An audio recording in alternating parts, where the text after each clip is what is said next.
지금부터는 안전하게 가도록 하겠습니다. 자, 한번 제가 쓴 글을 한번 읽으면서 진행해 보겠습니다. 질문 있으시면 바로 질문하셔도 돼요. 좀 시간이 길더라도 끝까지 한번 읽어보도록 하겠습니다. 그러니까 이것은 이제 초보기 때문에 오타들도 많이 있고 이제 수정된 데이터가 있으면 여러분들이 체킹하셨다가 말씀해 주시면 또 이야기할 수 있겠습니다. 먼저 우리는 신앙을 하기 위해서 저 같은 사람은 좌표라는 말을 사용하고 있습니다.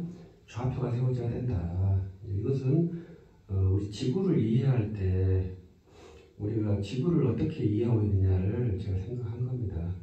지구를 우리가 어떻게 이해하고 있는가요? 지구는 위도와 경도로 이해를 하고 있다고 봐요.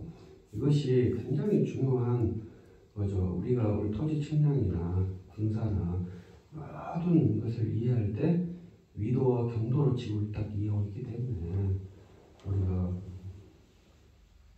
북한도 그걸 이용하고 있고 우리도 그걸 이용하고 있고 모두가 다 이용하고 있는 것이 좌표죠. 그래서 A에서 B로 이동하는 그러한 것이 우리 인생이거든요.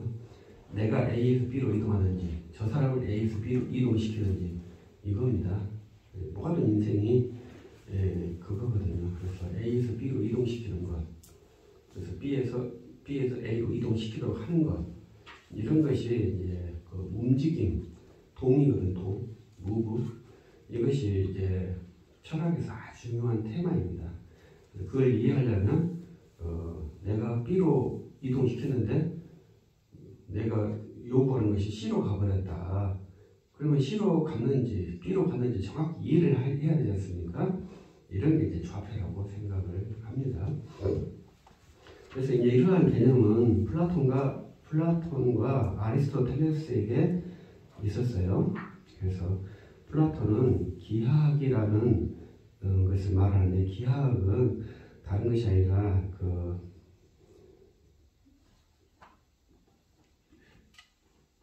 공간을 이해하는 능력이 기하학입니다. 우리는 지금 시간도 그렇게 좌표를 위도와 경도를 나누어서 시간도 공간을 이해하는 방식으로 이해하는 것을 지금 시도를 하고 있는 겁니다. 그래서 공간 이해하는 능력과 시간 이해하는 능력, 이것이 이제 필요하다 말씀을 드리고 있는 것이고요. 그 다음 이제 아리스토텔레스라는 사람은 체계를 만든 사람이에요. 그래서 우리 동양 철학은 체계를 만들지 않고 체득한 것을 추구했다고 생각합니다. 우리 동양의 아주 유명한 말은 독서, 백평, 의자, 현이다. 그래서 어떤 경전을 100번 읽으면 내가 도에 도달한다. 그런 체득이거든요. 체계가 아니라 여러 번 읽으면 그것이 나에게 체화가 되어서 득도를 한다. 이러한 이제 개념이죠. 서양에서 아리스토텔레스는 체계를 만들어버린 사람이에요. 그렇기 때문에 지금 우리들은 거의 모두가 다 어떠한 프레임이라는 걸 만든다. 그러면 아리스토텔레스에게 갈 수밖에 없어요. 지금 동양 철학자들도 아마 철학을 해서 어떤 로직을 만들면 아리스토텔레스의 체계로 가버려요. 그러면 아리스토텔레스가 천재라고 볼 수 있죠. 벗어날 수가 없어요. 참 인간이 참 묘하다. 그러니까 제가 말하는 것은 우리 신학에서 가장 큰 문제가 아리스토텔레스지만 벗어날 수 없는 사람도 아리스토텔레스다. 내가 어떤 학문화를 한다 하는 순간 아리스토텔레스의 범주에 들어가게 된다. 이렇게 생각을 해야 되겠죠. 그래서 이제 아리스토텔레스라는 철학자가 참 놀라운 사람이다. 그러니까 제가 이제 학문하는 것 중에 가장 중요한 과제는 내가 하는 행동의 주인이 누군지 알고 행동하자. 이게 기본적인 테마거든요. 내가 아리스토텔레스의 손바닥에서 열심히 놀고 있으면서 나는 하나님의 자녀로 열심히 행동하고 있어. 이게 안 된다는 겁니다. 내가 아리스토텔레스의 사고로 뺑뺑을 돌고 있으면 나는 지금 현재 아리스토텔레스의 사고로 뺑뺑 돌고 있다. 이렇게 인지를 해야 된다는 것이죠. 이번 대통령 선거도 비슷합니다. 대통령 선거에서 여러분 누구를 지지하시나요? 내가 1번을 지지하기 때문에 1번이 나를 알겠습니까? 2번이 나를 지지하니까 2번이 나를 알겠습니까? 전혀 상관없습니다.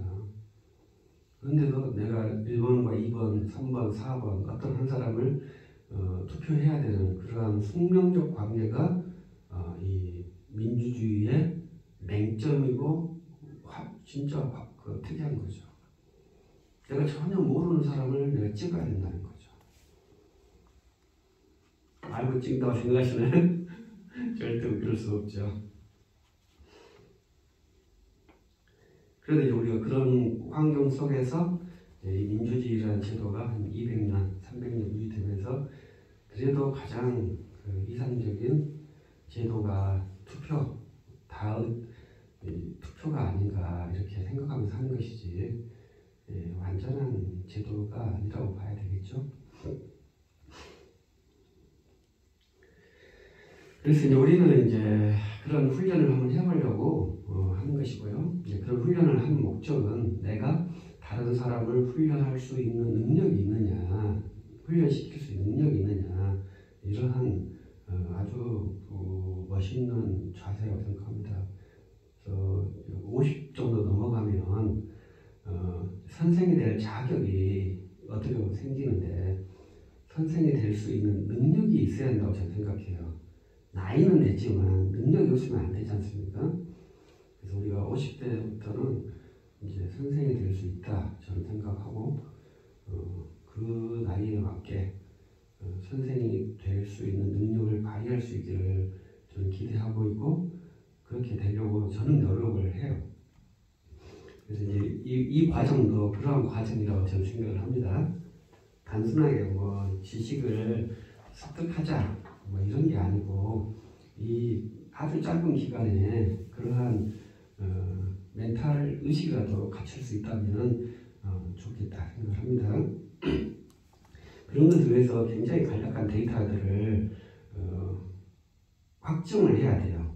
그 데이터를 확정한 것을 제가 이제 제시를 했습니다. 제일 먼저 시간을 이해하는 것은 이제 추계 시대라는 개념이 있어요. 어떨 때는 차축 시대라고 하는 것이 있는데 야스퍼스라는 철학자가 만든 개념입니다. 이 개념을 이제 이 개념이 모두가 다 통용해주는 개념이에요. 우리들도 이걸 기본적으로 알아야 돼요. 근데 이것이 이제 인류 공용의 가치거든요. 그 야스퍼스가 한 것은 저는 이제 이것을 그렇게 이해합니다. 추계 시대 이전에는요 시간의 개념이 없어요. 추계 시대 이후부터는 역사의 개념이 있다 이 말이죠. 그러니까 우리가 출애굽을 BC 15세기냐, BC 13세기냐 이런 걸로 논하지 않습니까? 그런데 이게 보면 추계 시대 이전의 사건이란 말입니다. 그러면 15세기, 13세기는 큰 의미가 없다 이렇게 보고요.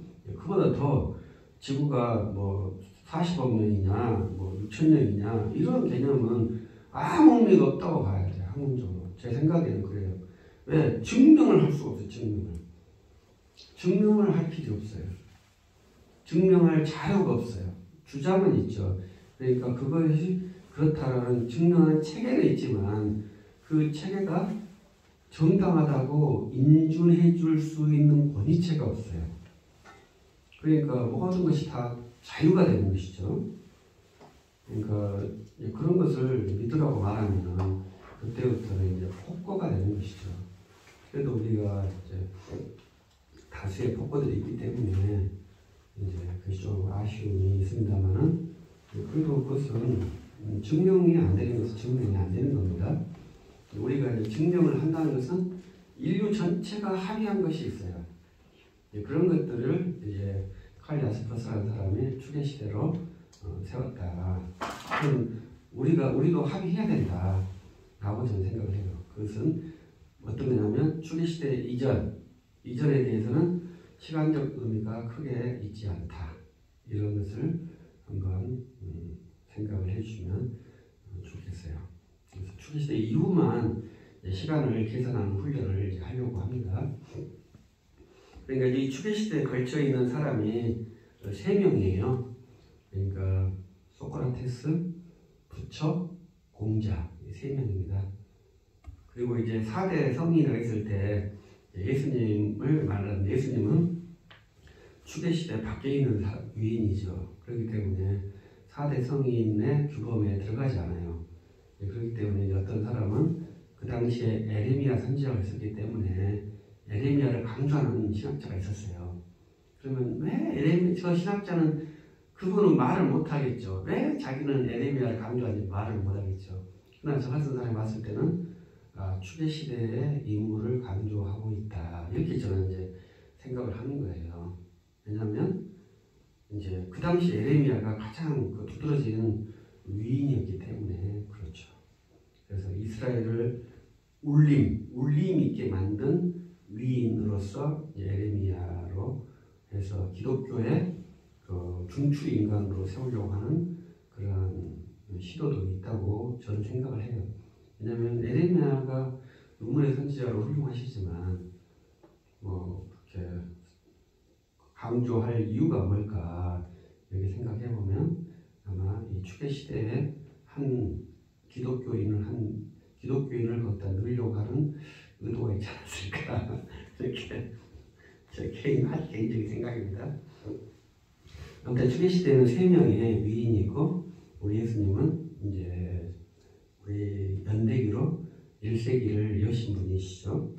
그 다음에 우리가 가장 제가 생각하는 것이 이제 시간에 스탠다딩을 하는 좌표가 이제 갈그미스 전투라는 것이 있어요. 갈그미스 전투는 우리 성경에는 나오진 않죠. 그렇지만은 성경의 연대 우리가 586년, 722년 이렇게 계산하는 시간이 있을 거 아닙니까? 왜 586년이라고 하냐 이거예요. 왜 722년이라고 하냐 이거예요. 그걸 누가 시간을 쟀냐 이거예요.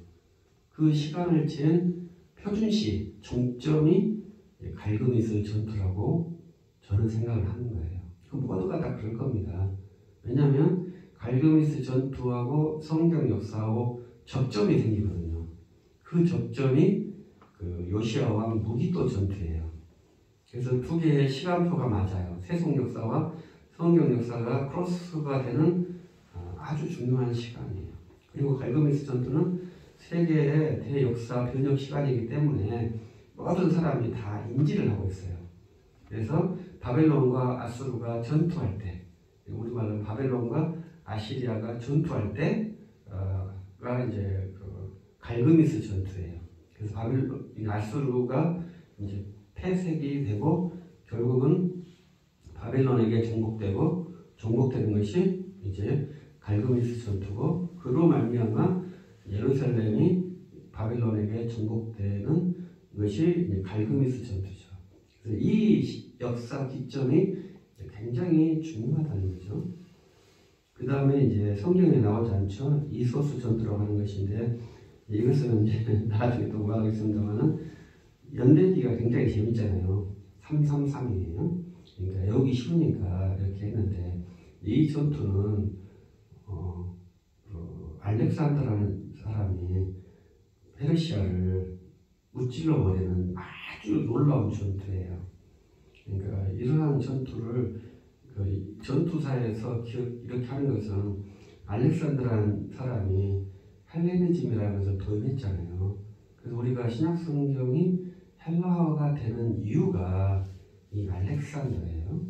그래서 우리가 성경에서 알렉산더라는 이름이 한 번도 등장하지 않지만 신약 성경의 문화를 만든 사람이 알렉산더거든요. 로마도 결국은 무력은 있었지만 문화는 알렉산더의 문화를 채용했죠. 그래서 나중에 이제 동과 서가 나눠지면서 라틴어 문화권으로 옮겨간 것이지 1세기 당시에는 헬라어가 주된 문화였다고 봐야 되는데 그걸 만든 사람이 알렉산더죠. 그 다음에 이제 헤로단의 죽음이 이제 BC 4년이라고 해요. 그래서 그 추측에 예수님이 태어났다고 생각하기도 하고요. 그 다음에 이제 70년에 예루살렘이 파괴되는 거죠. 이것이 이제 우리 성경에서는 굉장히 중요한 거죠. 70년 이해가 신약 성경을 해석하는 결정적 이유가 돼요. 결정적 근거가 돼요. 그러니까 저 같은 사람은 요한복음 외에는 다 70년 이전에 쓰였다고 생각하는 사람이거든요. 굉장히 제가 이게 특이한 사람이에요.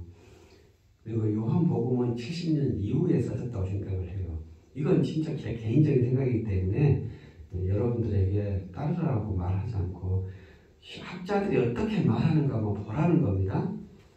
학자들은 대부분 70년 이후의 작품이라고 생각하거든요. 70년 이전 작품이 많지 않아요. 근데 그것이 왜 중요하냐면 성전이 있고 없고가 인식에 굉장히 큰 차이를 갖고 있기 때문에 그래요. 그래서 요한계시록을 이해할 때는요, 그때 당시에 성전이 있었느냐 없었느냐 이해가 해석하는데 아주 중요한 그 변수를 갖고 있어요.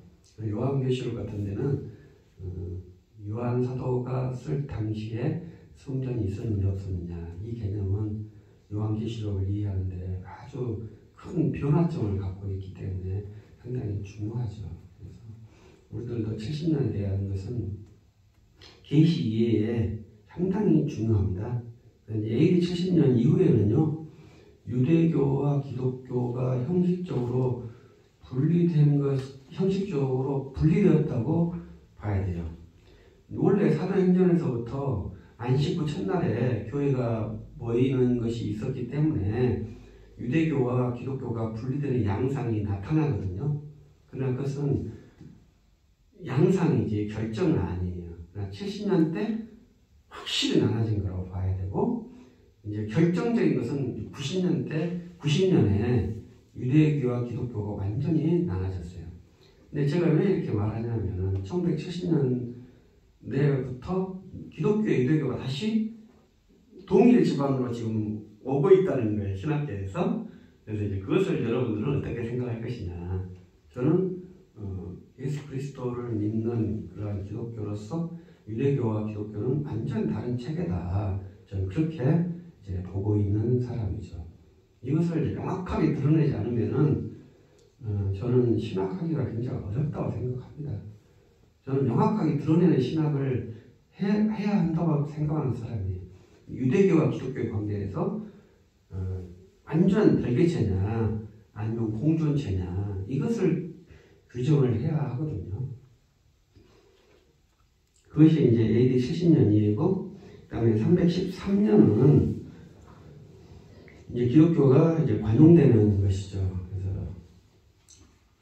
그리고 476년은 이제 서로만 제국이 멸망했고요. 그 다음에 1054년에는 이제 서방과 동방이 분리되죠. 그러니까 1054년까지는요, 교회가 하나였다고 생각하시면 돼요. 그 다음에 1054년 이후에 교회가 두 개가 된 거죠. 그래서 교회가 몇 개냐, 이것이 성경을 역사를 이해하는 매우 중요해요.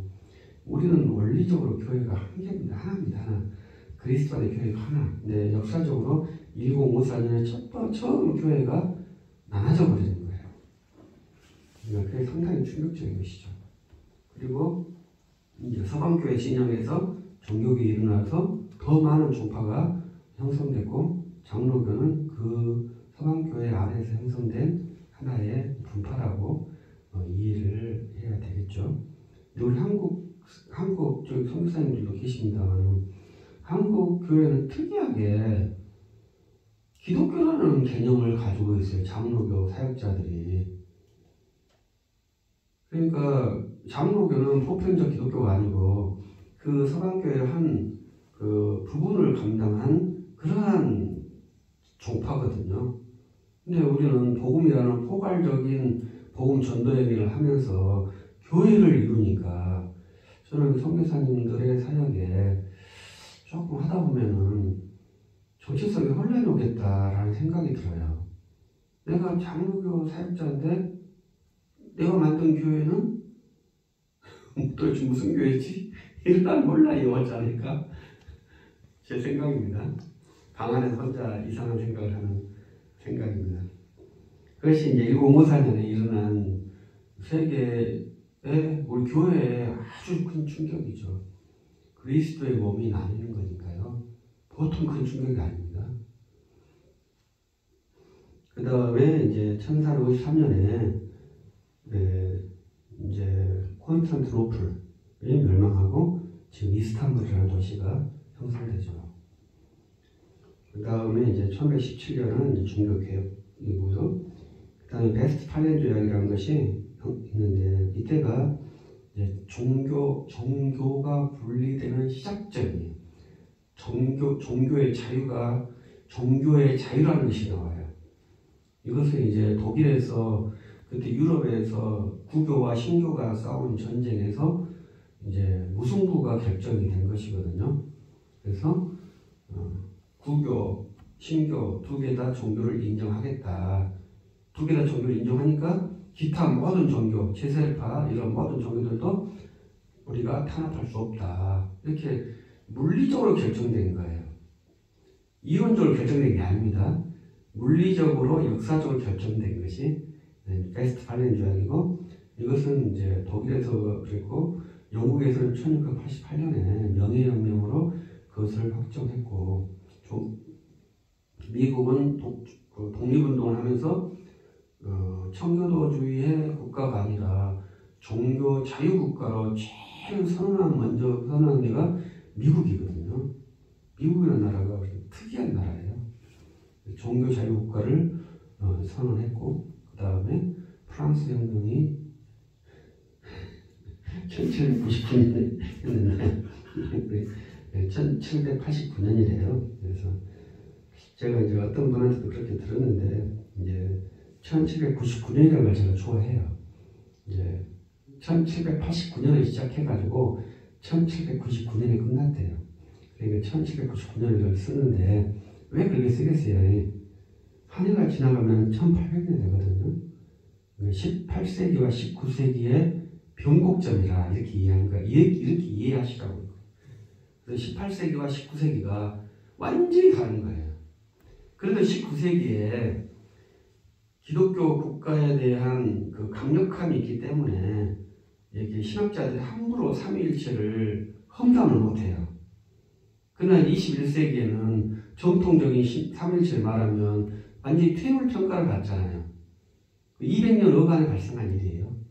이 19세기만 해도 삼위일체를 명시적으로 부정할 수 없었다니까요. 근데 슐라이마커라는 신학자는 삼위일체를 안 썼잖아요. 안 쓰는 방식으로 부정을 했어요. 그러나 이제 칼 발트는 19세기 1900년대 21세기 와서는 삼위일체를 해체를 해버리잖아요. 근데 지금은 이제 삼위일체를 말하면 넌 아직도 그걸 믿고 있냐 이런 수준에 와 있다 이 말이죠.